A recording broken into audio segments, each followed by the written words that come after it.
Good morning, or good afternoon, or good evening, depending where you are in the world. Lovely. Thank you very much for coming. My name is Julie Moore, and I am primarily a lexicographer. So I work on learners' dictionaries, but I also work on a whole range of other teaching materials for English language teaching, and I'm a former teacher myself as well. But my first love really is words and vocabulary. I absolutely love vocabulary. And that's what I'm going to be talking about today. And I'm particularly going to be talking about how we can try to develop our learners' vocabulary. So let's see what we're going to be talking about. So the title of my talk is about pushing learners beyond a comfortable core. So I'm going to be talking primarily about learners who've got past an intermediate level. And often when they get to an intermediate level, they hit what's known as the intermediate plateau. So they progress and then they kind of stop. And in terms of their vocabulary, often that means that they seem to stop making progress. They kind of relax, they can communicate a bit, and they don't seem to be moving forward. So I'm going to be talking about how we can approach this issue as teachers. And I'm going to start off by talking a little bit about rationale in vocabulary teaching. So thinking about, why am I teaching this? And particularly thinking about the differences in teaching active vocabulary and passive vocabulary. Talking about how we can encourage learners to shift vocabulary that they know passively, but they're not actually using actively. As part of that, I'll be talking a little bit about how synonyms can help as part of this development. And I'll also be touching on the idea of the difference between teaching vocabulary features and vocabulary items. And I'll explain that as we go along a little bit. So I'll be speaking for about 45 minutes. And then at the end, I'll leave plenty of time for questions. So you can either, as Charlene said, you can either put your questions in the chat box as you go along, in the Q&A box as you go along, or save them up for the end. So before I start talking about those intermediate learners, let me take a step back and think a little bit about teaching vocabulary at lower levels. Now, there are lots of challenges to teaching lower level learners, but I think vocabulary in some ways is easier because it's quite clear what we need to teach. So when students start learning a language, we need to establish a basic core vocabulary. So all those kind of really common basic words that anybody needs to communicate. And it's generally reckoned that between about 2,000 and 3,000 words, the most frequent words in the language, are what we need for basic communication. So to be able to communicate basic ideas. So we have this basic core vocabulary that we're going to be starting off with students at the low levels, at A1 and A2. And one of the other positive things about teaching vocabulary at low levels is that our students are desperate for vocabulary. They want the words. Everything you teach them is new and interesting, which is a positive for the teacher. And the reason it's interesting often is because it's immediately useful. It fills a semantic gap. So for example, a student might come to me after class and say, "Oh, miss, I like this, what's this?" And I say, "Oh, a necklace." "Ah, yes, I like your necklace." They didn't have a word to describe that concept. I give them the word and they can immediately use it. So these students, in a sense, are easily satisfied, and it's relatively easy to select the kind of vocabulary that we most urgently need to teach them by frequency, by looking at what are those really frequent words that everybody uses. So that's the lower levels, and that works for a while. But then what happens is when students reach kind of B1, B1 plus, an intermediate level, they reach a plateau. So they go up and up and up, and then they stop. And this is true not just of vocabulary, this is true a phenomena that happens generally in language learning. But in terms of vocabulary, some of the reasons for this is because they need time to consolidate what they've learned. So we've been throwing words at them and they've been taking them all in, and then they go, whoa, let's stop a moment. I need time to process this. They also need to develop a degree of autonomy. So at quite low levels, when you're looking at a small amount of vocabulary, it can all be given to them by the teacher. But they reach a point where they realize that that's not enough. I need to be able to investigate and learn vocabulary for myself. So that's another thing going on. They also need to start thinking about their depth of knowledge. So thinking about how they can use language more flexibly. So switching between noun forms and verb forms to fit into their sentence, for example. Thinking about words that have multiple senses, different meanings of the same word. So they've started off with this very simplistic lists of words, and now they have to go a little bit deeper. And they also need to go beyond single words. They need to start thinking about collocations, words that go together, chunks of language, patterns, idioms, phrases. So again, just this simple list of words with one meaning is no longer enough. And on top of all that, they need to start thinking about language selection, how they choose the right vocabulary for a situation. So if you meet somebody who is very clearly a beginner in a language, you don't have very high expectations. So for example, if I go on holiday to Spain, my Spanish is, I know a few words, and I'm happy to just throw out words and gestures and get across my message. And nobody minds because they understand that I'm a beginner. But once you start to get a little bit more fluent, you want to be able to express just the right meaning, not just to get by. You want to be able to add nuance to what you're saying, to think about the connotations of the words you're using, choose the right register. So all these things are starting to go on in the mind of the learner. So it's perhaps not surprising that they need to take a step back and go, oh, okay, I can't just keep moving forward and adding new words. I need to think about this a little bit. Often their fluency is improving in that they can talk continuously without hesitating. We hope that their accuracy is starting to improve. But the next step then is a degree of complexity and elegance. So not just using any words, but using the right words, the best words for the situation. And we also see another phenomena at this level, and that is a gap between students' passive knowledge of vocabulary, so the words that they understand when they read them or hear them, and their active knowledge, the words that they actually use for themselves. So during this process of consolidation, they may be taking in new passive vocabulary, but they're not ready to output it yet. And this gap tends to increase as we go up the levels. So low-level learners, their active and their passive tend to be quite similar, but as they get further up, that gap starts to increase. And what I want to talk about today a little bit is how can we close that gap slightly? How can we encourage students to use more of their passive vocabulary actively? So let's have a think about this concept of active and passive vocabulary. So I have a list of 10 words here for you. And what I'd like you to do is just think about, don't write anything in the chat box, just think to yourself, which of the words on this list are part of your own active vocabulary? So which words do you actually use yourself? Which words are part of your passive vocabulary? So which are words that you know the meaning, you recognize them when you read them, but you maybe don't use them yourself? And which words are just not part of your vocabulary?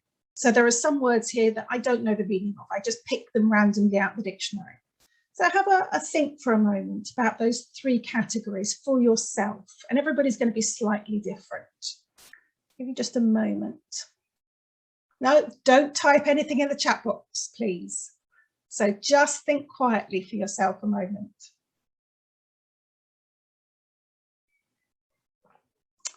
Okay, so I'd like to try something now. And very important instruction. I'm going to ask you a question about these words, and I would like you to type your answer in the chat box, but do not press enter. Yeah? So I'd like you to think about your answer, type it in the chat box, and then wait. So leave it sitting in the little panel at the bottom. Wait until I tell you. And then when I tell you to, press enter, okay? So my question is, I would like you to choose 3 words from this list, which are part of your active vocabulary. So words that you actively use. So type your answer, but don't press enter. Yeah, I'll give you a moment to type. So words you actually use yourself, just 3.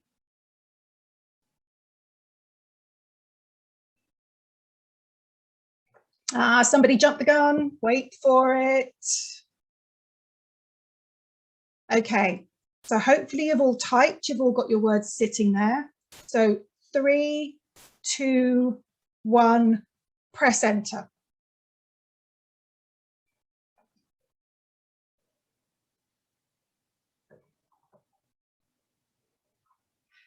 Okay, lots and lots and lots coming through.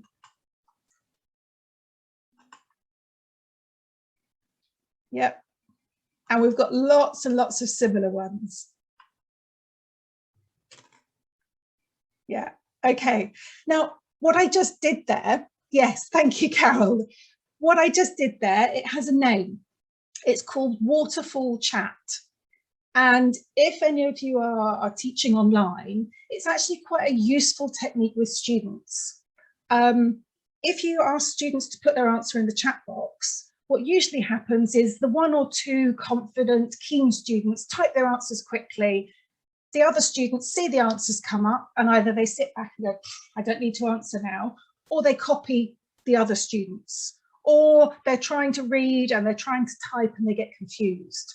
So if you try and do a waterfall chat, it means that everybody has time to think and type, everybody can participate, and then you have time to read the answers as a class afterwards. So if you're teaching online, that's quite a useful technique, and it's quite fun, it looks quite good. And you can see why it's called a waterfall, because it suddenly cascades down the screen like a waterfall. So looking at your answers, everybody's gone for question and breakfast. Your third choice varies slightly. Lots of you, these are my answers. So let's go for. So I have at the bottom, same as everybody, I have question and breakfast. Then I've got rationale. That's part of my active professional vocabulary. So it's not a word that I use every day, but I think I've probably already used it this morning. So it's part of my active professional vocabulary. Then I've got these ones in the middle. So avarice and truncate, I know what they mean. I know how to use them, but I don't think I ever need to. Reify, febrile, I think I know what they mean when I see them in context, but I probably couldn't give you a definition. So I'm going to put them in passive, and the other ones, no idea, don't know what they mean. And this is true for every speaker of a language, no matter what level they're at. They will have active vocabulary words, passive vocabulary words, and a huge number of words that they don't know. And that's a really important fact to recognise. So if somebody was teaching me English now at this point, there would be no point in them getting me to practice using reify. You know, I've been using English for 50 years and I've never needed that word. So there's no point in me actively practicing it. Yeah, and that's something that's important to recognise.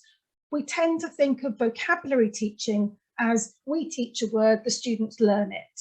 But what does that mean, teach and learn?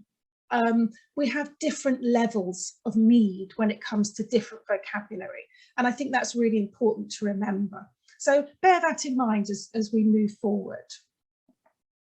So when you're thinking about teaching vocabulary, I think it's important to start off with your rationale, to think about, why am I teaching this language?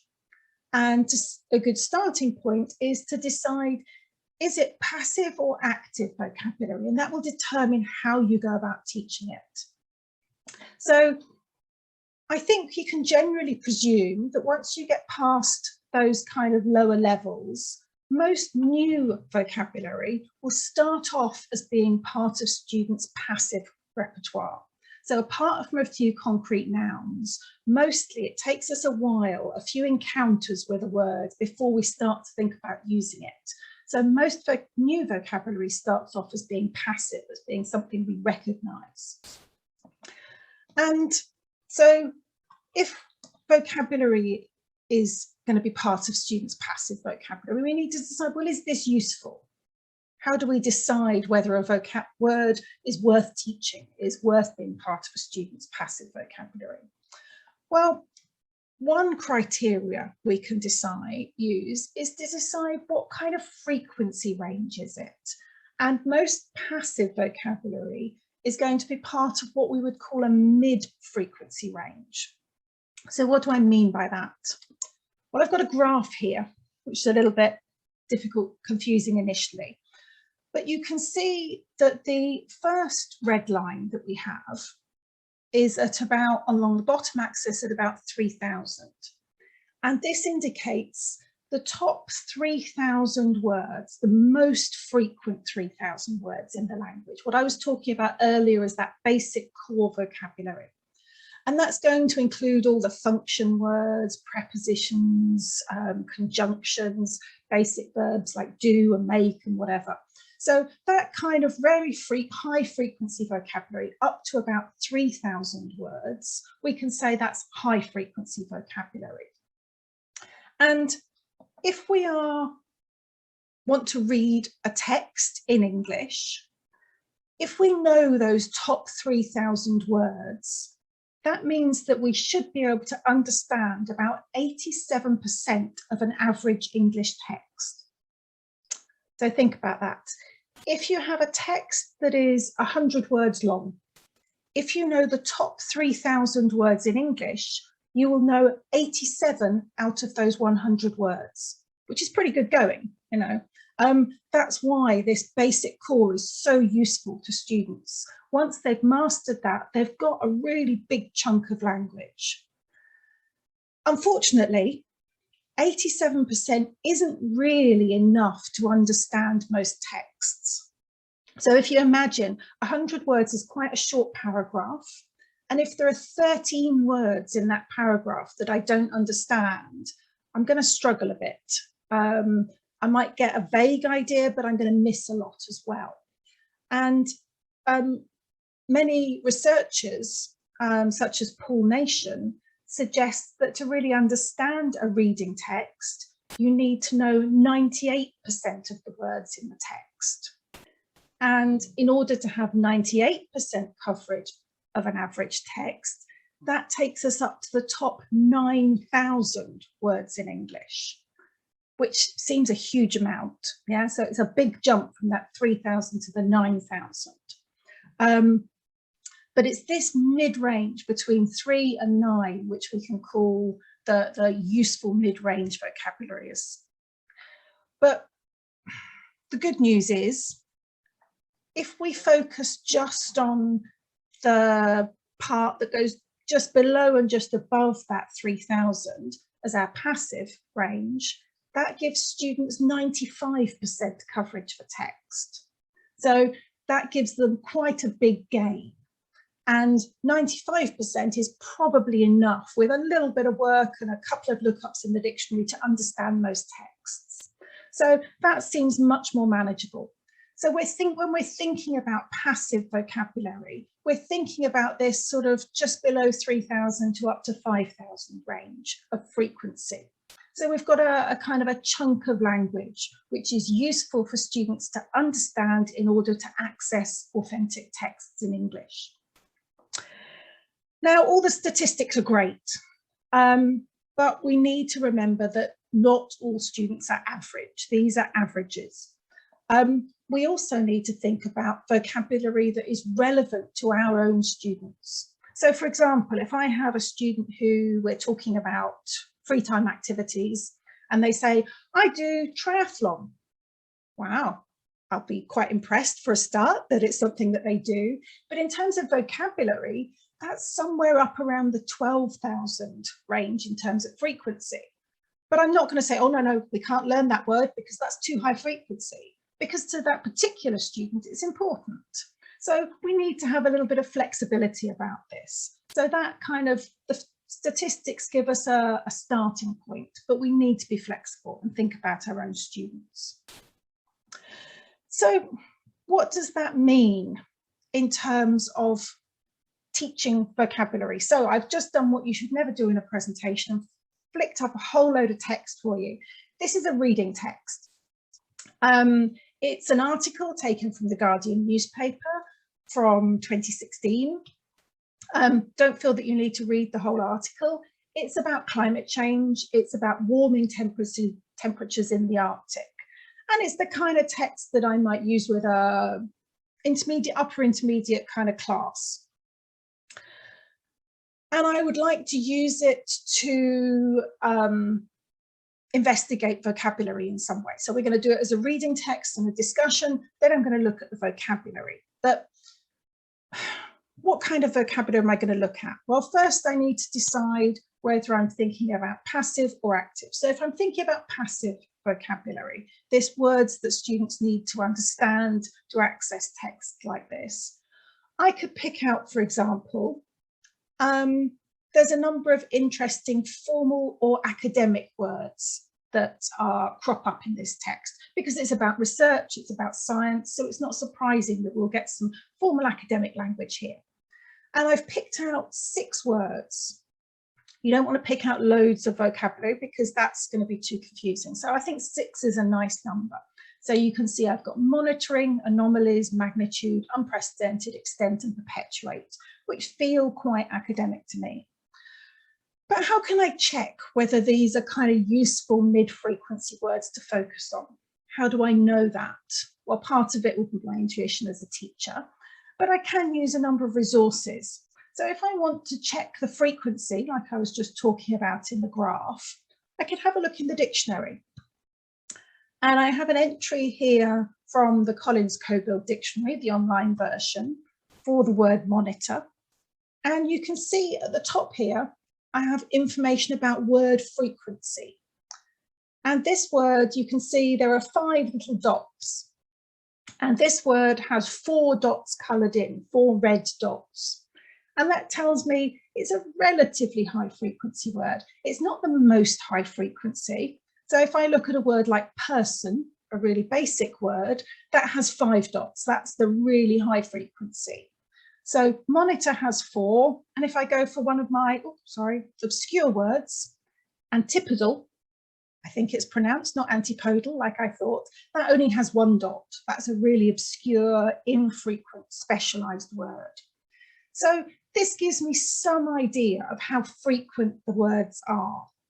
And if I go back to our other words, we can see monitor has 4 dots, magnitude has 4, unprecedented, anomaly, perpetuate have 3 dots. So this kind of mid-range, 3 or 4 dots. They're not the high frequency, but they're not the obscure low frequency words. They're the mid-frequency ones. So I can say, yeah, this kind of language is likely to be useful for my students to add to their passive vocabulary, especially if they're thinking of going on to academic study, for example. These are kind of formal academic words that are really useful for them at this point, maybe to understand, maybe at a later point they might become part of their active, but for the moment we're focusing on passive vocabulary.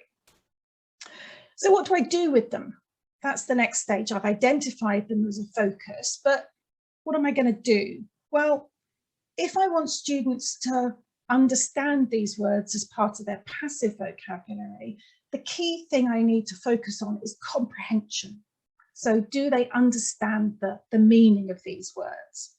And one way of doing this would be in a simple activity like this. So I've taken the word monitor, which I think is a useful word for them to learn from this text, and I've come up with a couple of synonyms, a couple of other verbs with similar meanings that I think my students will already know. So measure and check, lower level vocabulary, more frequent vocabulary that they're probably already familiar with. And I'm trying to get them to think about how does this new word fit in with their existing knowledge. And I've got a very simple sentence about somebody checking the level of oil in their engine.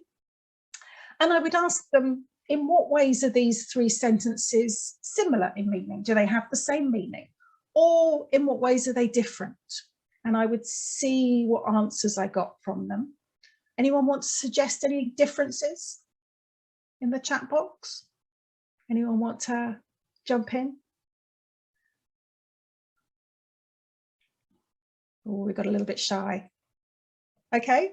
Yes, well done. Yes, perfect. You're all getting it. Excellent. So what I could do with students is if they weren't quite getting that, or if some of them were and some of them weren't sure, I could follow it up with follow-on sentences and say, well, which ones match? How do you match the sentence 1 to 3 to A, B, C? So we would probably say, Sophie measured the level of oil in the engine. We want a measurement. So it was a couple of millimeters below the full line. That was her measurement. If we say that Sophie checked the level of oil, we can say, yeah, it was fine. She just checked it. Is it okay or is it not okay? That's a much more simple question. And then, of course, finally, as most of you noted, Sophie monitored, it went down by 0.5 centimetre over 6 months. So monitoring is about checking or measuring something repeatedly over a period of time. So what we've done here is two things really, is we've helped students to understand what monitor means, and we've also shown them how it's different from the vocabulary they've already used. And this is the thing, when students, they meet new words like a word like monitor, they might say, yeah, but I can say measure, I can say check, I know, I don't need this new word. So you're showing them how this new word can give them extra detail, extra information that they didn't already have. You're showing them why it's a useful new word. But remember, at this point, we're just focusing on comprehension. So I would stop here. Often with vocabulary, we have this idea, or language teaching generally, of most of you will have heard of PPP. So present, practice, production. Now, I don't think that works here. Yes, we want to present the words, so we've noticed them in context. Then we practice, we're practicing the meaning, but I'm not going to move on to production because at this point, I don't want my students to produce these words. These are for passive vocabulary at the moment, maybe later that will change. But right now I'm just focusing on comprehension. So I stop there. I'm not going to do a production activity. Now, really important. So if we go back to our text, another thing I could do from a passive vocabulary point of view is to look at something that's less about the vocabulary and is more about a feature of vocabulary and language generally. So you notice that I started off with the yellow and now I've highlighted some words in blue.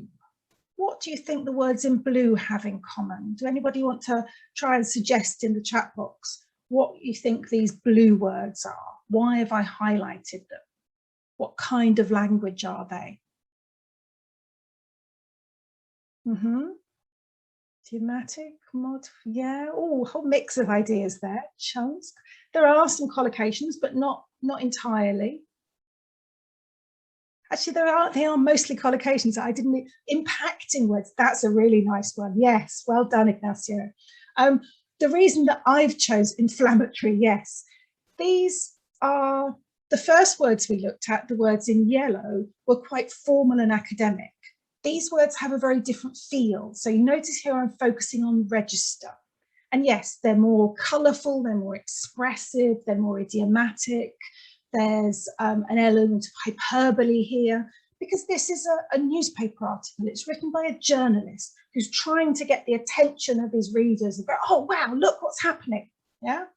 So we have this interesting mixture in this article of quite formal academic words, because the topic is about science and research. So he wants to put across the idea this is a serious subject.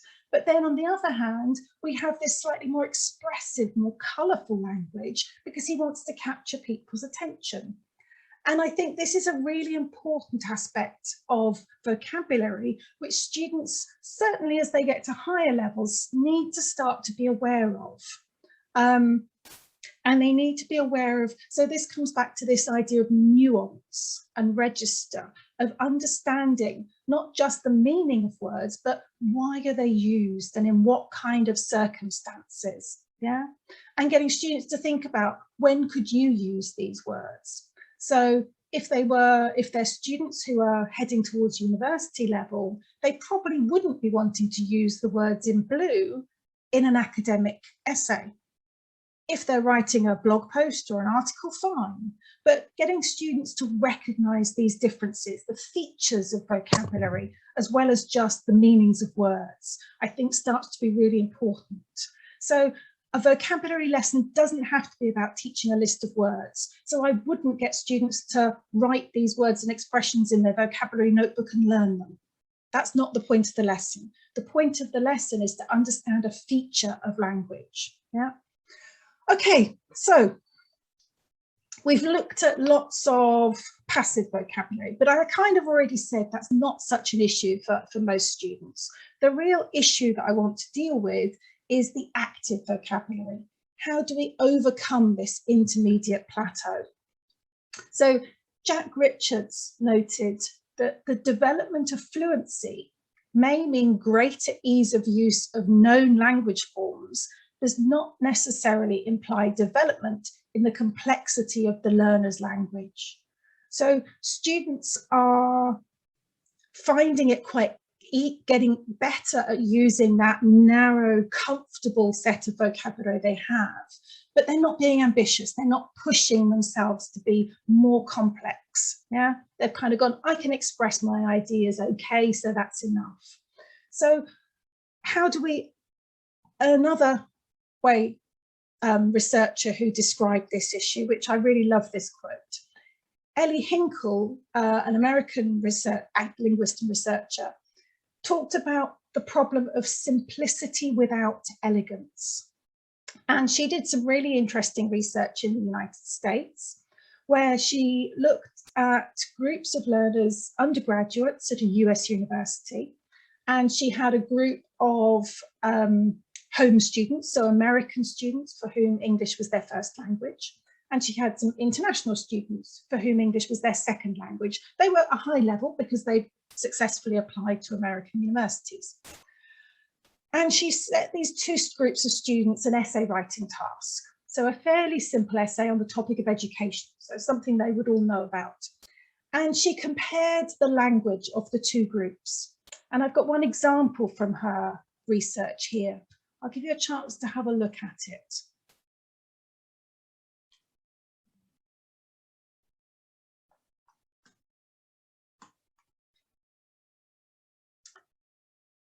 So we can kind of see that these two students are saying similar things, but using very different language. And one of the things that Hinkle picked out was that the learners of English, the international students, tended to use a much narrower range of verbs. So they used the verb to be as the main verb in the sentence way more than their American peers. So they often used this construction. Noun is adjective. People are sleepy, people are unattentive, learning is hard, because this was comfortable and familiar to them. It was a construction that they've been using in class for many years and they felt happy with it. But it becomes kind of limiting. as you can see here, once you start to try and express more complex ideas, students need to be able to shift to more sophisticated, more elegant language. And if you look at the L1 English speaker, they've used lexical verbs, so verbs that have a meaning in themselves. So we've got increase and bring out. They're also using longer noun phrases to condense the information all into one sentence rather than these slightly plodding strings of sentences that the learner is using. Now, this won't be true of all students, but I think it's an interesting thing to bear in mind. Are your students still using the vocabulary and the structures that they learned early on because they're comfortable? They feel it's like a comfort blanket. Even though they understand all the language in the other text, they're just not using it. They're not pushing themselves. And perhaps one of the things that this might suggest as a focus will be focusing on what's the vocabulary in the gap. So focusing on key verbs. So these aren't high-level difficult verbs, but students might not be using verbs like allow and avoid and lack. They, particularly if they're thinking about academic writing, they also might need to think about using more abstract nouns. Instead of saying creative, instead of saying available, they say creativity and availability. So this is the kind of language that's in that gap that they're not really using, that we might want to be able to push. So if we go back to our text, how can we highlight some vocabulary for students that might be wanting to move it into their active vocabulary? Lots of different ways of tackling this. So looking at the same text, we might think about how students can notice words that they already know but are being used differently. So for example, here we have 3 words that are not being used in their standard part of speech. So in the headline, the word alarm, what part of speech is this? Anyone want to put in the chat box? What's the part of speech here? Yes, exactly. It's a verb. So this is being used here as a verb. It's not the alarm clock or the fire alarm that most students will be familiar with. It's the temperatures are alarming. They're making the scientists go, oh my God. So it's a different part. It's not a new word, but students might not have noticed before. Oh, look, I can use this as a verb. Similarly with experiencing. Students will often know this as be using it as a noun. Work experience is the typical one, but they might not think to use it as a verb, to experience something. And in fact, in this case, it's not even talking about people. It's talking about an inanimate context, that the Arctic is experiencing a change. And similarly with average. Normally we think of that as a noun, maybe as an adjective. Here it's being used as a verb. So you're just drawing students' attention. Say, look, you thought you knew these words, but actually, look what's happening with them here. Look what you can do with them. Or similarly, you might look at words that have more than one meaning. So we have the verb allow here. Most students will know this in terms of rules and regulations. Something is allowed or it's not allowed. But here it's about allowing, it's about permitting something to happen. It's about enabling it, making it possible. And drive. This isn't about driving a car. This is about something being pushed. So getting students to look at the vocabulary they think they know and realizing it can be used a bit differently. And finally, in terms of noticing vocabulary in a text, we can also look at collogation. So the grammatical patterns that words tend to appear in a text. And I think these are really useful to highlight for students, to get them to think about how do I use these words properly. So we've got something had turned the temperature difference, had reduced the temperature difference between the Arctic and mid-latitudes. So reduce the difference between X and Y is a really common grammar pattern used with this word. Or help make something bigger, better, wavier, yeah? So help make something plus a comparative. Allow something to be done. So allowed more heat and moisture to be driven. These are all really common patterns. And that's what students need to be thinking about, not just using the vocabulary, but thinking about how they're going to use that vocabulary. And what I might do is, after I've highlighted this, then I'm going to do that. Can you fill it back in? Ooh, tricky. I can go back and forth. Oh, it's gone again. This is something that I think is quite good if you're teaching online. It's one of the benefits of online teaching, is that you can flash stuff up on screen and take it away again. So you can have a look and then see if you can fill it in. Or alternatively, I could give you the vocabulary here. So I've drawn students' attention to something, and then I've tried to get them thinking about it, doing something active with it in a controlled manner. So if I want to shift vocabulary from their passive vocabulary into their active vocabulary, I'm probably going to start off by noticing it in context, looking at how do other people, how do writers use this language? And I'm going to focus now not so much on the meaning and the comprehension, but on the forms, on multiple meanings, on the collogation, the grammar patterns, on collocation. So I'm focusing on usage. And another area that's really useful to focus on, that we touched on a bit before, is synonyms. Getting students to think about alternative ways, rather than using the same word that they always turn to. What are other words I could use? And this is something I've been doing a little bit of work with on another project for Collins recently, getting students to think about synonyms. And this is a few questions that I put together for a very simple set of synonyms here: person, individual, human or human being, and the public.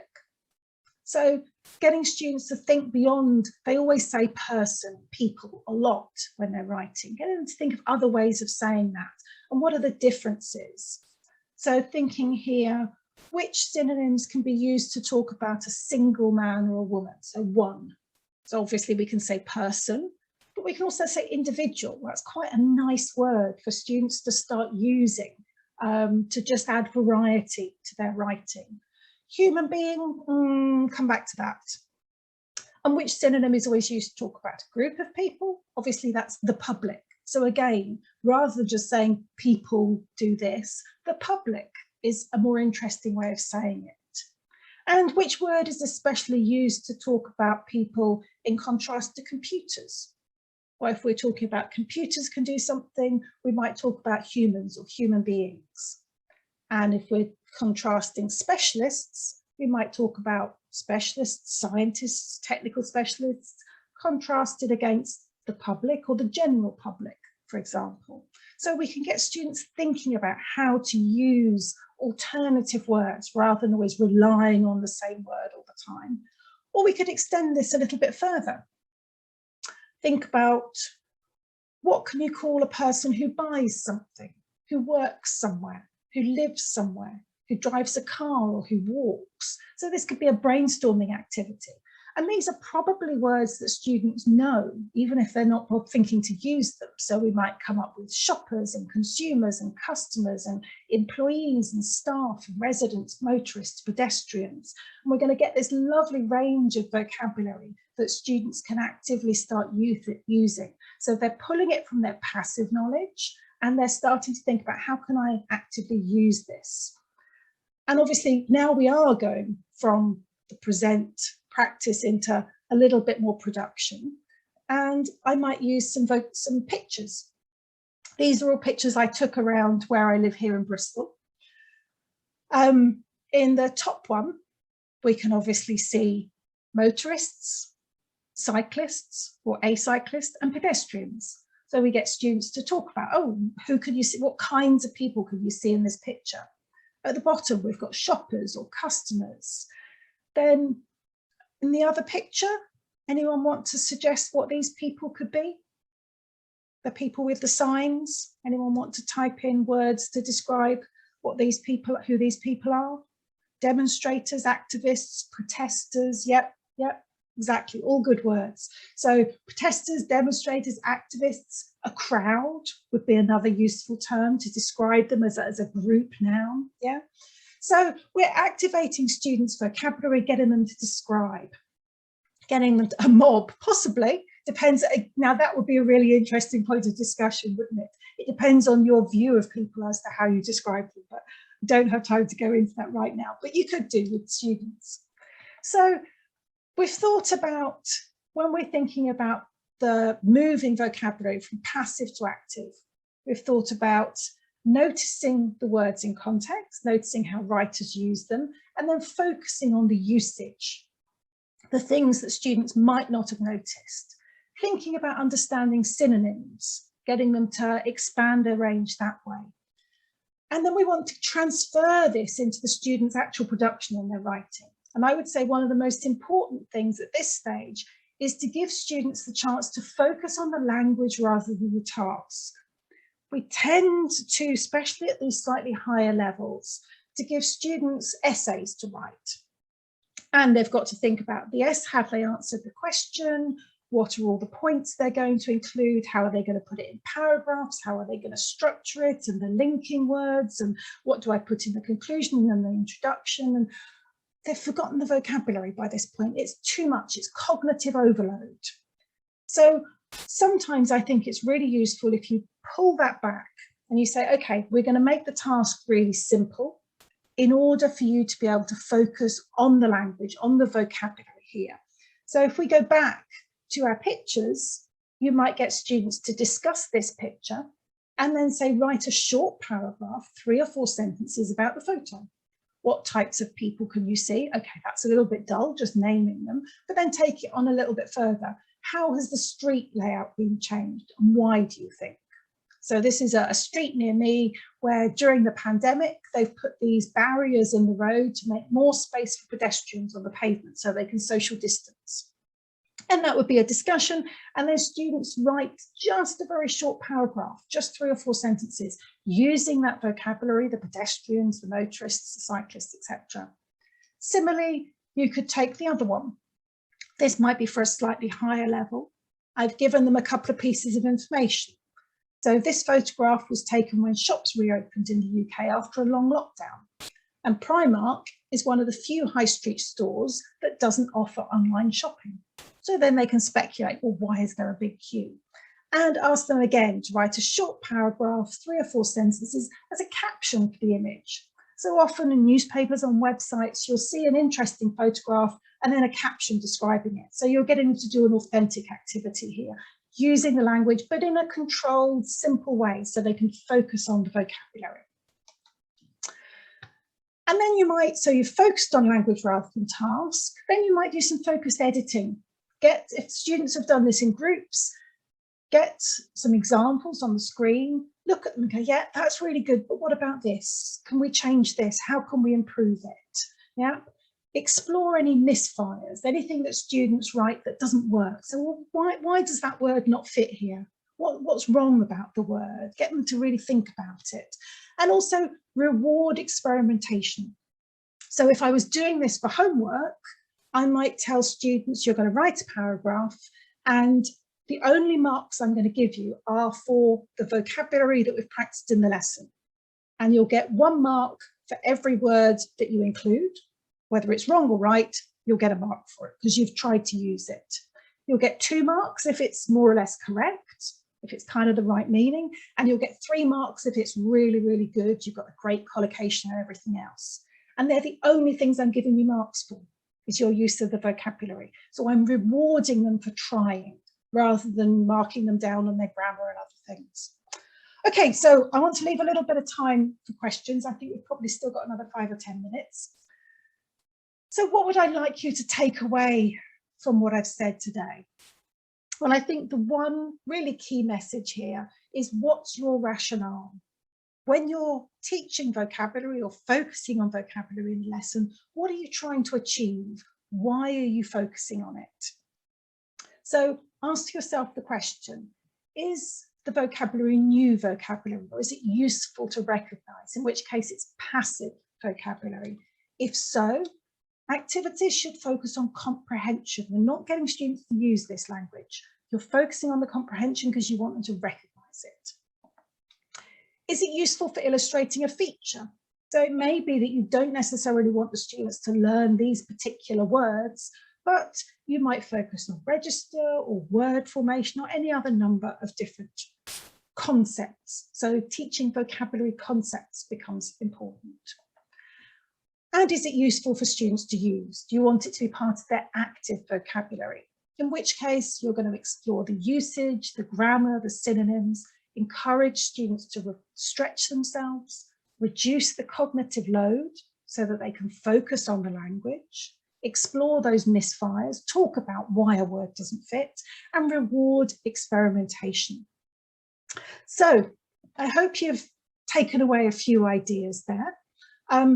Those are the references to some of the research that I mentioned. And if you have any questions, I'm happy to try and answer them. I think we have 5 or 10 minutes. Brilliant. Thank you, Julie. Yes, we do have a few questions in the Q&A box, but do keep sending them in as and when they occur to you. Before we do move on to the questions, I just wanted to reiterate what I said at the beginning. So we will be sending out a recording of the webinar in a few days' time, and we will be uploading it to our YouTube channel, so do look out for that. And if you do require a certificate of attendance, we will send that to you as well as an attachment link in the email. So let's move on to the questions. We've got one here. I think it was referring to something you said at the beginning. Someone said, what do you mean by nuance? I'm not sure exactly where that referred to, but yes, no, that was early on. I think I probably answered it as I went along. Nuance is kind of the subtler points of the meaning of a word. So for example, when we looked at that picture of the demonstrators, you could describe them as a crowd, and that would be fairly neutral, or you could describe them as a mob, as somebody suggests in the chat box, and that would have a very different feeling to it, different connotations. So that would be slightly more negative. It would mean that they were slightly more threatening. So certain words have different nuances of meaning. Some of them are quite neutral, some of them positive, negative, formal, informal. So that's what I'm talking about. When you get to these higher levels, you need to be thinking not just about what does this word refer to in the real world, but what feeling does it have about it? What else does it tell people? That's the nuance. Brilliant. Thank you, Julie. Answers that. Another question we had was they're curious on the count of the words. So so he said, for example, let's take go, went, gone. Do these count as one word? Yes. So generally, when we're looking at word frequency, we're looking at what we call technically a lemma, L-E-M-M-A. So a lemma is all the forms of a word. So if it was a verb, then the different past participles and whatever would all count as one word. If it was a noun, the singular and the plural would count as one. So usually when we're talking about counting words, we're counting them as lemmas. So all of those different forms counted as one word. Great. They also said that they liked Hinkle's quote. Is there anything on there to do with the high order thinking skills? Oh, to do with connected with Hinkle. I'm not sure specifically that connection, but certainly thinking about higher order thinking skills in terms of vocabulary learning, the more there is research that shows that the more you interact with a word, so the more that you have to think about it, the more likely it is to stick.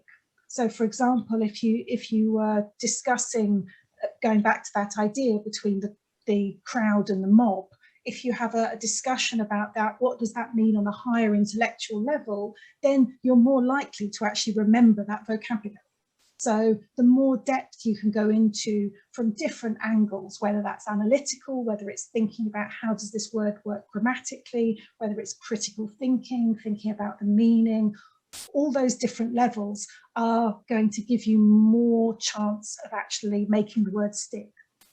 I don't know if that quite answers the question, but hopefully. Hopefully, yeah. Another question is, can you use the same methods on here with primary students? I guess it depends on the level of the student. Yes, I mean, I would say that in general, I mean, as I said at the beginning, that the shift from kind of those low levels to the slightly higher levels do require slightly different approaches to teaching.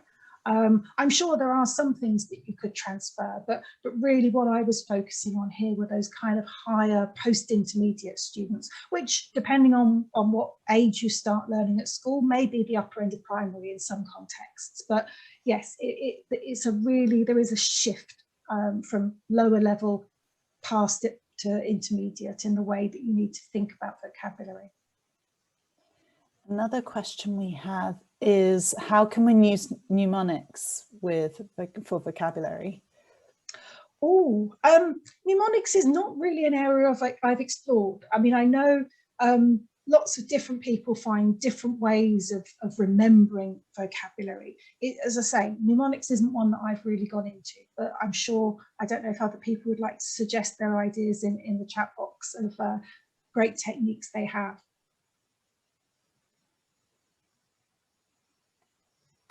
Okay, we'll leave them to have a chat among themselves in the see if anybody has any great ideas. Another person has mentioned that sometimes students often express themselves using their mother tongue and literally translating the words instead of using more elegant English expressions. So I don't know if there's anything that we can do to tackle the direct translations or false friends.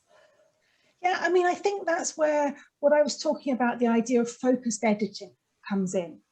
So particularly if you're very aware of your own students, get them to do a small piece of writing, get it up on the board or on the screen if you're teaching that way, and have a look at it. And if you're aware of their first language and some of the pitfalls, you might be able to say to them, well, isn't this how you'd say it in whatever your language is? Is this how an English speaker would say it? And then work together with them to maybe change it around, to maybe highlight those misfires, the words that don't quite work when you translate them directly, whether that's the actual vocabulary that they've translated or whether it's the way that they've used it that doesn't quite work. So quite recently I was working with some German teachers, and they were saying that their students come up with some fabulous language, very high level and very complex and grammatically correct, but it doesn't sound like English because they've transferred kind of German sentence structures to it.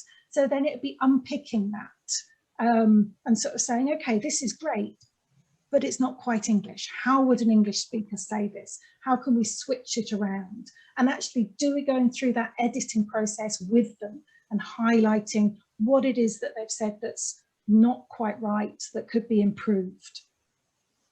Excellent. I think we've got time just for one more question, because I can see that we've hit the hour now, but one person has noticed that you've put the Collins Dictionary reference, the website, on your slides here. Can you express any effective ways of learning vocabulary using online sites or the Collins Dictionary website? Yeah, I mean, I'm a big fan of dictionaries, unsurprisingly. And I think teaching dictionary skills, bringing dictionaries into the classroom at absolutely any opportunity is really key. Lots of students don't know how to use dictionaries. They're not aware of the fabulous wealth of information that as lexicographers we put in, which is kind of frustrating. We put lots of effort into putting lots and lots of information into a dictionary entry, not just the meaning, but the examples, collocations, we demonstrate patterns. All this is there, but most students don't realize it. So when I'm teaching, if a student dares to ask a vocabulary question, they know that I'm not going to give them a straight answer. They know that I'm immediately going to bring up the dictionary entry, which is really simple now because we have lots and lots of these free online dictionaries. So I will get it up on screen, whether that's in the classroom or teaching online, and go through it with the students and show them how the dictionary can answer their questions, and not just their questions about spelling and meaning, but also their questions about usage. Which preposition do I need after this verb? It'll be there in the dictionary examples. And I think as teachers, it's really important that we point this out to students, that they don't just go to Google and go, I don't understand. that you point them in the direction of a resource that's really written with them in mind and is packed full of really useful information. Brilliant. So what a lovely ending to this presentation. Thank you so much, Julie, for presenting to us and answering all of the questions.